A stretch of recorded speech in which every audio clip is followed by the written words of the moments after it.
Frères et sœurs, qui d'entre vous, d'entre nous, s'est vu refuser une invitation pour un repas de fête? C'est relativement rare, à moins d'avoir une bonne raison, la maladie, l'éloignement, mais la plupart du temps, lorsqu'on est invité à plus forte raison à un mariage, on répond présent. Oui, nous sommes tous invités, mais sommes-nous prêts à répondre à cette invitation? Je souligne, et d'abord je commence par cela, que dans ce texte, les 10 personnes invitées sont des filles jeunes. Et il n'est pas rare dans la Bible que l'appel que Dieu lance soit adressé à des jeunes. Dans l'exhortation apostolique « Il vit le Christ », le pape François commence par brosser dans l'Ancien Testament et dans le Nouveau Testament la Bible afin d'y recenser les appels adressés par Dieu à des jeunes. Ça commence par le livre de la Genèse avec l'appel adressé à Joseph. Il est le plus jeune de sa fratrie. Dans le livre de Samuel, Saül et Samuel sont des jeunes à l'heure de leur vocation. Il en va de même pour le roi David. C'est aussi le cas de Salomon, lorsqu'il est appelé dans le premier livre des rois à devenir roi. Idem pour le prophète Jérémie. Dans l'Évangile, au chapitre 15 de l'Évangile de Luc, le fils qui sera perdu et retrouvé s'avère être le plus jeune. Nous connaissons aussi la rencontre de l'homme riche qui doit avoir observé les commandements depuis sa jeunesse, nous dit l'Évangile de Marc au chapitre 10. Et nous connaissons aussi la rencontre de Jésus avec une veuve et la guérison de son enfant. Et puis, il y a enfin la parabole que nous venons de lire au chapitre 25 de l'Évangile de Matthieu, chapitre 25 de l'Évangile de Matthieu que nous allons lire pendant 3 dimanches consécutifs, y compris même le passage qu'on appelle le jugement dernier. Dans cette exhortation, où le pape François brosse donc des passages de la parole de Dieu où Dieu adresse un appel à des jeunes, cette exhortation, elle fait suite au synode des évêques sur la foi, les jeunes et les vocations. Eh bien, le pape François souligne la parole de Dieu, combien elle recèle des trésors, et à plusieurs reprises, on parle des jeunes de cette façon qui va permettre une rencontre. C'est au paragraphe 5, donc c'est au tout début de cette exhortation.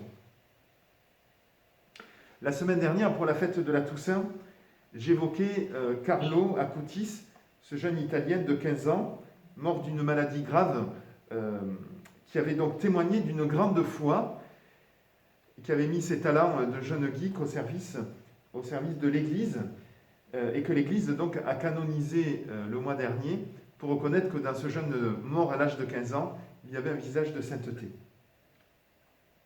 Dieu appelle donc tout homme et toute femme, mais aussi des jeunes, à marcher à sa suite. Ne l'oublions pas, à l'heure où nous aurions tendance à déplorer l'absence parfois de jeunes et d'enfants dans nos assemblées du dimanche. En lisant cette parabole, surtout la fin, on pourrait se demander si le message de Jésus n'est pas destiné à nous faire peur. Mais ne regardons pas uniquement la fin de l'histoire, ni l'assoupissement des filles pendant l'attente prolongée de l'époux, ni même celles qui ne peuvent pas participer parce qu'elles n'ont pas prévu de quoi allumer leur lampe au milieu de la nuit. Ce texte de l'Évangile n'est pas destiné à nous parler du partage, par exemple. Non. Regardons plutôt le début du texte. Je trouve qu'il y a là quelque chose de très rassurant. Le royaume des cieux est comparable à un repas de noces avec beaucoup d'invités autour de l'époux. Et que nous soyons prévoyants ou insensés, nous y sommes tous invités. Nous sommes tous invités à ce repas de noces. Évidemment, l'Eucharistie que nous célébrons le dimanche préfigure le repas de noces auquel Dieu nous attend dans l'éternité, mais nous savons que Dieu nous recevra dans sa maison autour d'une table de fête. Voilà un message rassurant, encourageant, appelant, même si, hélas, pour quelques semaines, nous sommes privés de célébrer la messe ensemble. Donc nous sommes tous invités au festin du repas de noces que Dieu le Père a préparé pour nous, autour de son Fils. C'est comme cela qu'il faut comprendre cette parabole. Et c'est cela le royaume qui nous attend dans l'éternité, mais qui a déjà commencé sur cette terre. Nous en avons donc un exemple, un avant-goût, quand nous prenons part au repas de l'Eucharistie. La question posée par cette parabole est la suivante. Est-ce que je suis prêt à rencontrer le Christ dans ma vie? Est-ce que je suis prêt à rencontrer le Christ dans ma vie? La réponse peut être négative ou positive, et cela ne remet pas en cause le fait que tous nous sommes invités à cette rencontre.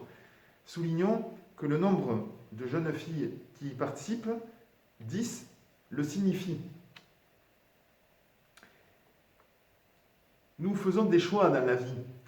Hier après-midi, avant cet épisode de tempête qui a balayé notre région hier soir, je suis allé faire un tour à pied à moins d'1 kilomètre de chez moi sur la plage. C'était un peu entre deux averses. J'imaginais bien que je ne reviendrais pas tout à fait sec. Mais personne ne m'a imposé d'aller m'aérer hier après-midi et de faire cette balade. J'y suis allé parce que cela me plaisait, parce que je me suis senti appelé à le faire, parce que je sais que le plein air est bon pour la santé, même si je suis rentré un peu humide. Et c'est bien ce qui s'est passé d'ailleurs. Mais j'étais prêt à y aller et il me semble avoir répondu à une aspiration, à un désir. Et il me semble que la vocation chrétienne, c'est cela. Nous avons tous au fond de nous un appel premier que chacun peut discerner ou a déjà discerné et auquel on peut répondre.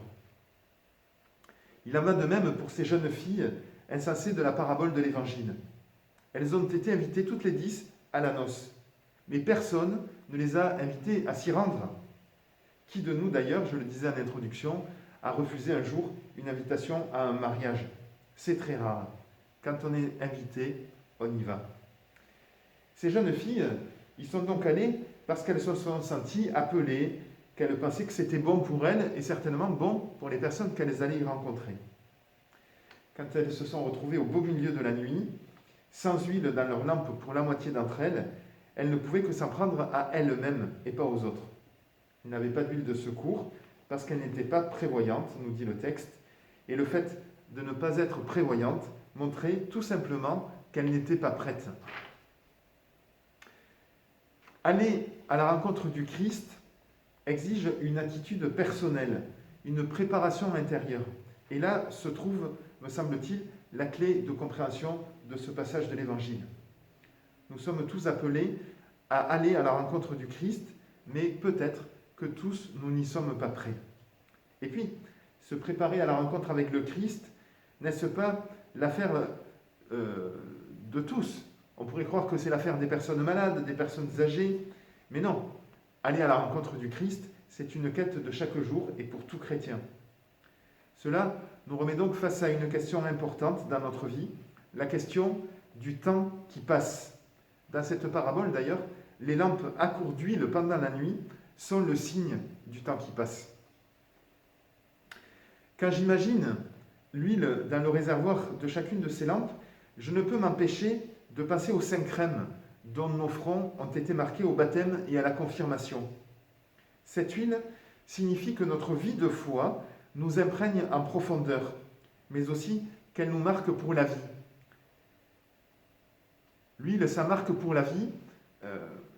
J'en prends pour preuve le bas de mes pantalons qui frottent régulièrement l'huile de chaîne de mes vélos. Voilà. L'huile, ça marque pour la vie. Mais l'huile à court dans le réservoir des lampes marque le temps qui passe. Donc, cette huile dont nos lampes ont besoin pour être allumées nous encourage à durer, à endurer, à persévérer dans la vie de foi. Parce qu'être chrétien, me semble-t-il, c'est pas seulement pour un jour, au jour du baptême, ou au jour où on va au caté, où on fait sa première communion, c'est pour toute la vie, c'est une affaire de longévité. Et on sait parfois que la vie nous a fait avoir des hauts et des bas dans notre vie de foi, mais nous savons que nous avons à durer. Vivre les étapes de la vie chrétienne, au caté, à l'aumônerie, à la paroisse, est une chose importante, mais tenir dans sa vie de foi est un vrai défi à relever.